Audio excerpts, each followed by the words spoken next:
Hi all, this is Jan Almighty and welcome to this video. So before going into the video and another part of the Capablanca story, I would like to thank you all for joining my stream on Saturday. For me personally, it was a lot of fun. Hope you guys enjoyed it as well. We played a couple of games for the future I decided that I would like to have it at least once a week over the weekend when I will have more time.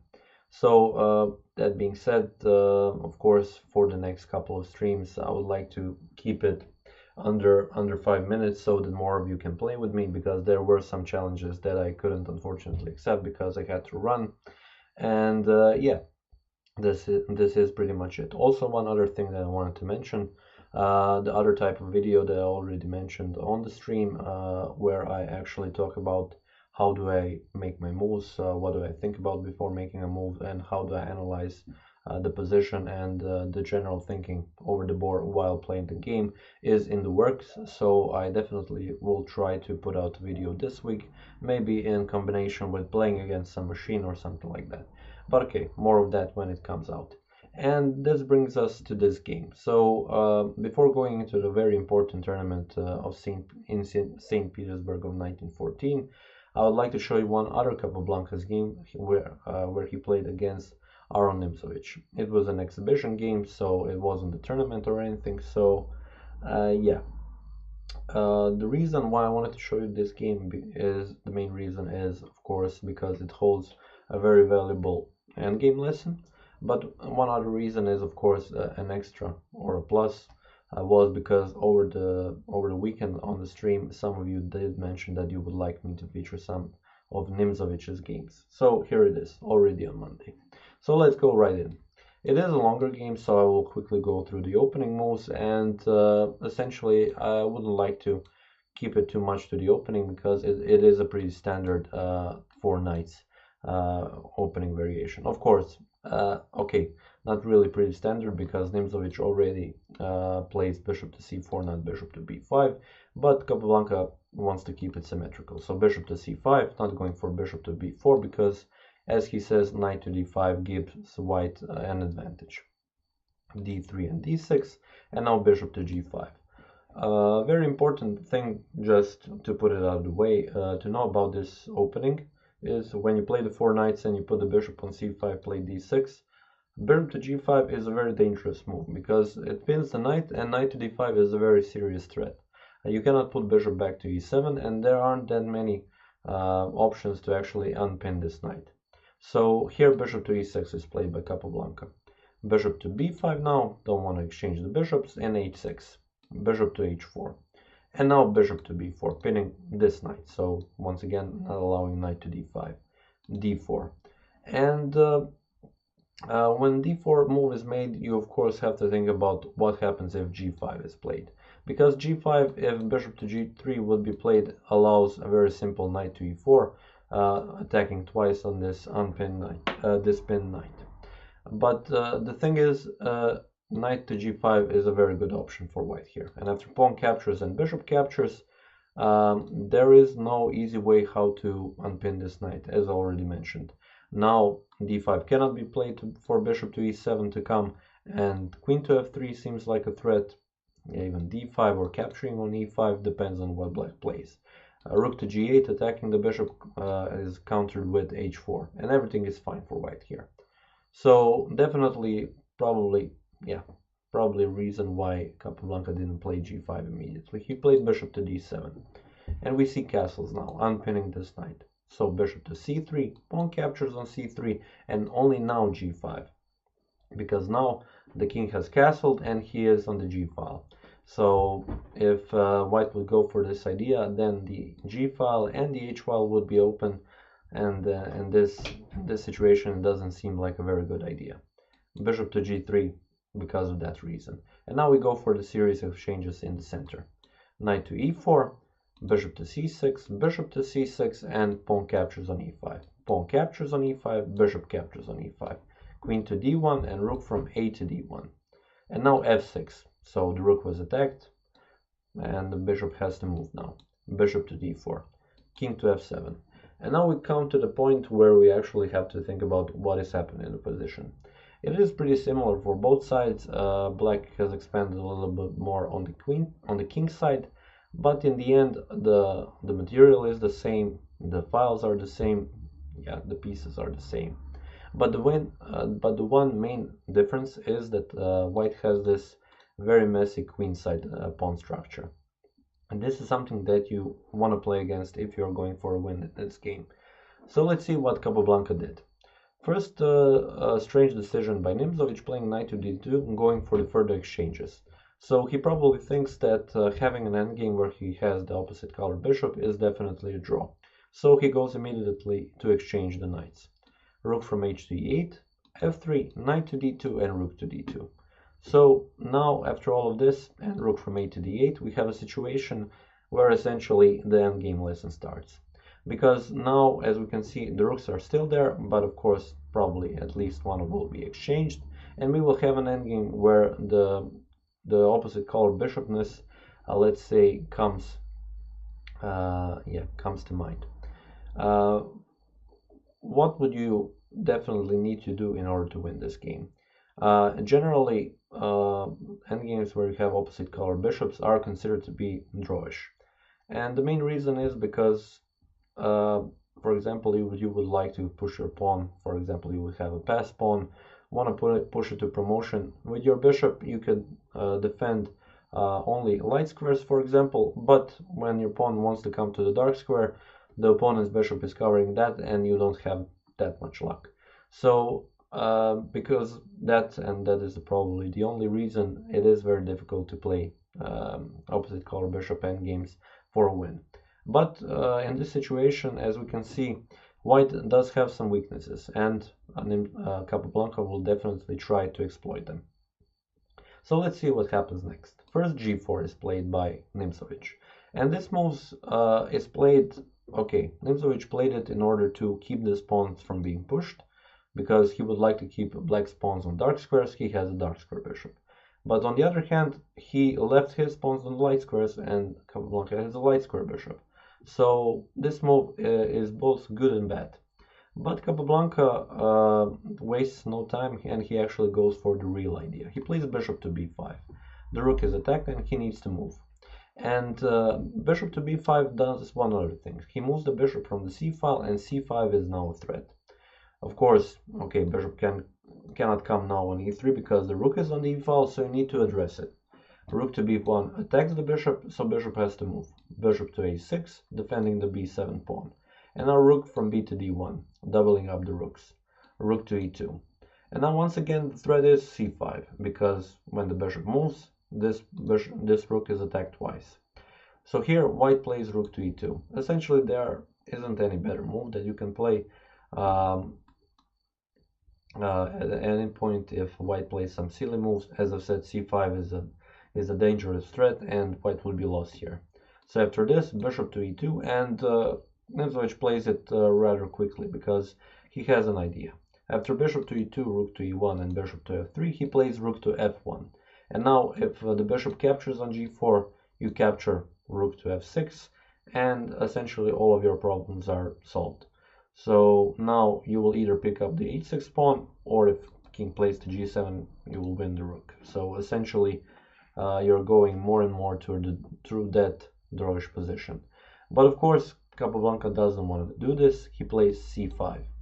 And what happens now? If you go for the bishop, pawn will capture, and if you exchange, you have a situation where you're a pawn up in a rook's endgame, but once again with a much better position. So Capablanca would enjoy playing this. But Nimzowitsch thinks, okay, he wants to try to trick Capablanca, and he plays bishop to f6. Rook, and if you play king to f6, then rook to f3, and you don't have a pawn. So you need to think of something else. Of course, you cannot move the bishop because you will lose your rook. So rook to d1. Here, bishop to e5, rook captures on f1, king captures on f1, and bishop to g4.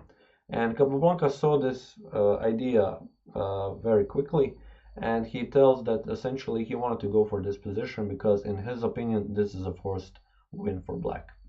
And let's just stop for a minute and think about the position.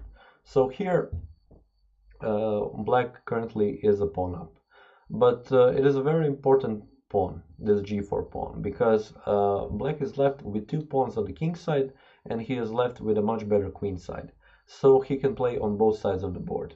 And that is the most important thing for an endgame with opposite colored bishops. If you want to win, it would be very useful to have threats on both sides of the board, because the bishop in the end cannot control both sides of the board. He can control one side of the board, but as soon as he controls one, you try to push on the other side, and then you kind of want to get you some kind of an advantage which would win you the game. And this is essentially the idea which Capablanca will go for, and he shows it with a very clear set of moves.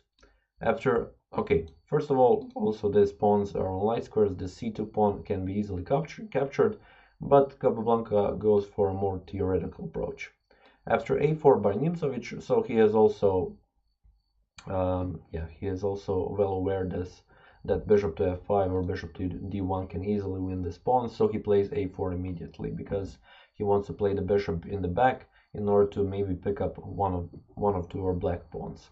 But king to e6, and now the bishop has to decide, will he go to g7 or b8? On which side do you want to attack? If you go to g7, h5 can be pushed, and bishop to h6 is met with king to f6, so this pawn won't be lost. So this is why Nimzowitsch goes here. And now a5. And one might think what happens after bishop to c7. Here actually Capablanca has b5 and all is good, because after bishop to a5, pawn captures on a4, and you have a passed pawn and a winning endgame. So this is why bishop to c7 wasn't played, but here king to e1. Bring the king closer to the queen side. King to d5, king to d2, and bishop to d7, going for the pawn. Bishop to c7 and king to c6. If bishop to a5, then b6, and the bishop is essentially lost and a losing game. So here Nimzowitsch plays bishop to d8. b6, protecting everything but keeping the pawns on the dark squares, something that Capablanca will need to deal with later. And we see c4, now allowing the b5 push in the end. King to b7, king to c3, and now the pawn is lost on a4. And now all of a sudden Capablanca, it is a pretty forced situation, unfortunately for white, has a passed pawn here and also a potential passed pawn on the king side, and this is enough to go for a win. King to b2, bishop to d7, king to b3, bishop to e6. Now b5 also could be a threat, or a4 to pick up this pawn. So king to c3, a4, king to d3, and king to c6. Now it's time to include the king as well. King to c3, and now g4. It wants to move the pawns on the king side from the dark squares. Bishop to h4, h5, bishop to g3, and now a3. And okay, this pawn cannot be supported by other pawns, but Capablanca plays it because, and you will see very soon, after king to b3 he can play bishop to c4. And what happens after king to c4? If you try to play a2 and bishop to e5 stops the a1 pawn being promoted to a1, there is this h4. King to b3 and g3. And after pawn captures, you don't capture here, because if you do, then it's a drawn game. King captures on a2, g2, and bishop to h2. So this pawn is prevented from being pushed to promotion. So here, instead of that, you have to play h3. And now this pawn is actually blocking the bishop, and h2 can be pushed. If you play g4, h2, and now you have to make a decision. Will you capture this pawn? If you capture this pawn, a1 is queen. If you capture this pawn, h1 is queen. So white is lost. So this is why you cannot capture on c4. So Nimzowitsch captured on a3. b5 and c3, now allowing b4. King to d5 now. Bishop to f2, attacking this pawn, and bishop to e2. King to b3, bishop to d1 check. King to b2, and now king to c4. The idea is to create another passed pawn. King to c1, bishop to f3, and king to d2. b4, captures, and now bishop to h4. And now it is only a matter of time, because once again black has a passed pawn on the queen side, and he has a potential passed pawn on the king side. Bishop to f4. First you need to prepare it. bishop to f6 and bishop to g6. Moving the bishop out of the way and also keeping it on this very good diagonal. Bishop to h4 and now b3. The threat is to push the pawn. So if b2, you cannot stop it with the king because the king cannot come closer from this bishop. Bishop to f6 and now the finishing move h4. And what happened here? If you play bishop to h4, then b2 and b1 is a queen. So you cannot do that. Yeah, you need to keep the bishop on this diagonal because, as I've said, you cannot do anything about it. King to e3 is played, and it is met with g3. Pawn captures on g3, and probably the most important part of the game, the move that you make now will essentially finish it. And will you capture the pawn or will you do something else? Here, if you capture the pawn, then king to f3 moves and it's a draw, because this bishop is eyeing on this diagonal. You cannot attack it and force it to move, and you cannot defend this pawn. The king will simply capture it. But one important thing and one important lesson that you might remember from the endgame where you have a border pawn is if you have a bishop against the other bishop or something like that, if you have a border pawn and your king is far away and the other king can come into the corner, it is very important to have a bishop which is the color of the square, which is a promotion square. So here h3 was played by Capablanca, and it is a winning endgame because this bishop can help this pawn being promoted on h1. And that is the whole point. Here you have to come closer with the king, so king to f2, otherwise h2 and h1 is a queen, unstoppable. After king to f2, bishop to f5 is played.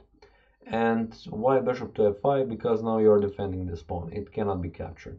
And the idea will be to push this pawn, bishop has to be sacrificed for it, and then you will bring your king closer and you will win the game. Here a couple of more moves were made. g4, bishop captures on g4, king to g3, and now king to d3. Disregarding this threat, if captures h2 and h1 is a queen. So king to h2, king to c2, king to g3, and after b2, Nimzowitsch resigned the game. As I said, if bishop captures, king captures, the king will come closer, and in the end the bishop and the king will force out the king out of the corner and this pawn will become a queen. So yeah, essentially this is it for this game. I hope you enjoy this lesson. How do you approach endgames where you have opposite color bishops? So in the future, if you ever find yourself in that kind of a situation, definitely remind yourself of this idea, because it essentially can bring you a win in the endgame. So yeah, this is pretty much it for this video. Hope you enjoyed that last game from Capablanca before going into that very important and very famous St. Petersburg tournament of 1914.